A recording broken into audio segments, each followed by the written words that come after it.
సాయి చంద్కి భౌతికంగా మరణం ఉండొచ్చు కానీ సాయి చంద్ యొక్క పాట ఎప్పుడు శాశ్వతంగా నిలిచిపోతుంది. ఈరోజు ఆయన మరణించి సంవత్సరం అయినప్పటికీ కూడా తన కుటుంబానికి భరోసాగా ఇన్ని వేల మంది వచ్చి వాళ్ళ యొక్క ప్రేమను చాటుకున్నారు. ఆ పాటతో మేము ఎప్పుడు తోడుగా ఉంటామని చెప్పగానే చెప్పారు.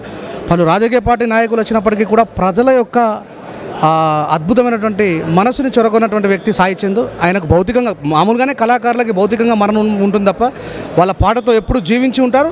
దాంట్లో కొంచెం తొందరగా చనిపోవడం అనేది చాలామందిని బాధ పెట్టినటువంటి విషయం. ఆ కుటుంబానికి ఆ వదనమ్మ రజనీ గారికి ఇంత అద్భుతమైనటువంటి ప్రజల యొక్క ఆదరణ సాయి చందనకే కాదు, ఆ కుటుంబానికి మేము తోడుకుంటామని చూపించడం నిజంగా ప్రజలందరికీ కూడా కృతజ్ఞతలు.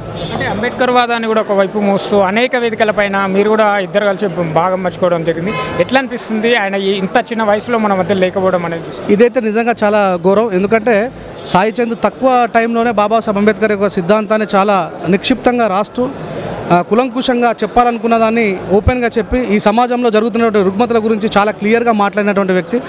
ఆయన లేని లోటు మాత్రం స్పష్టంగా అక్కడ కనిపిస్తూ ఉన్నది. మేము అందరం చేసినప్పటికీ కూడా ఇట్స్ వెరీ గుడ్ ఇంటలెక్చువాలిటీ పదాలను ఉపయోగించి సమాజంని జాగృతం చేయడం కోసం చాలా నిర్మోహమాటంగా చాలా అద్భుతంగా తన పాట ద్వారా ఈ సమాజాన్ని ఎవడు చెప్పిండురా మేము తక్కువ జాతోని మీకు ఏడా రాసిండ్రా ఎక్కువ జాతి అని చెప్పేసి చాలా అద్భుతమైనటువంటి పాటలతో ఈ సమాజాన్ని స్పెషల్లీ దళిత భోజన సమాజాన్ని జాగృతం చేసే దిశలో సాయి చంద్ చాలా అద్భుతంగా పనిచేశాడు. ఆయనతో పాటు కలిసి పనిచేసినటువంటి అనుభవం కూడా మాకుంది. ఆయన లేని లోటు తీవ్రంగా కనిపిస్తుంది. ఆయన లేని లోటు అనేది ఇక్కడ బీఆర్ఎస్ పార్టీకి కానీ తెలంగాణ ప్రజానికానికి కానీ తీరని లోటు అని చూడొచ్చా? ఇట్లా చూడొచ్చు. అలాంటి కళాకారుడు మళ్ళీ మనకి దొరికే అవకాశం ఉంది అంటే ఇప్పుడు బీఆర్ఎస్ పార్టీలో ఆయన అంటే మామూలుగా ఫస్ట్ బీఆర్ఎస్ పార్టీ అనేది ఉద్భవించకుండా ముందే తెలంగాణ యొక్క ఆకాంక్షని ప్రజలందరూ కోట్లాది మంది ప్రజలందరూ కూడా కలగన్నారు.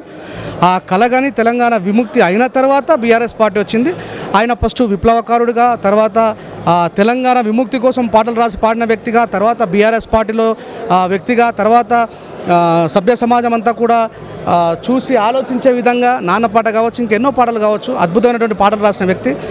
మరి పార్టీలో లోటు అనే విషయాన్ని మాత్రం ఐ కాంట్ ఎక్స్ప్లెయిన్ దట్, ఎందుకంటే అది నా పరిధిలో ఉన్నది కాదు. మేబీ చాలా సందర్భాలలో అలా పార్టీ వాళ్ళు చెప్తా ఉన్నారు సాయి చంద్ లేకపోవడం చాలా పెద్ద లోటు అయిందని చెప్పేసి ఆయన యొక్క భర్తీని కూడా చేయడానికి చాలా ప్రయత్నాలు చేసి కూడా వాళ్ళు సక్సెస్ కాలేదు.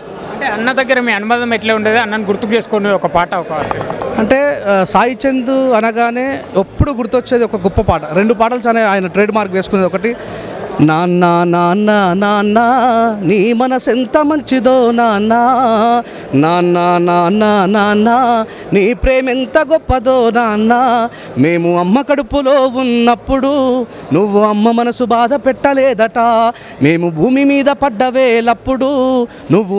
ఎంతో అద్భుతమైనటువంటి పాట. అంటే సాయి చంద్ అనగానే గుర్తొచ్చే పాట అది. ఇంకోటి రాతి బొమ్మలో ఉన్న కొలువైన శివుడు, ఇది యావత్ తెలంగాణ ప్రజలకు చాలామందికి తెలుసు.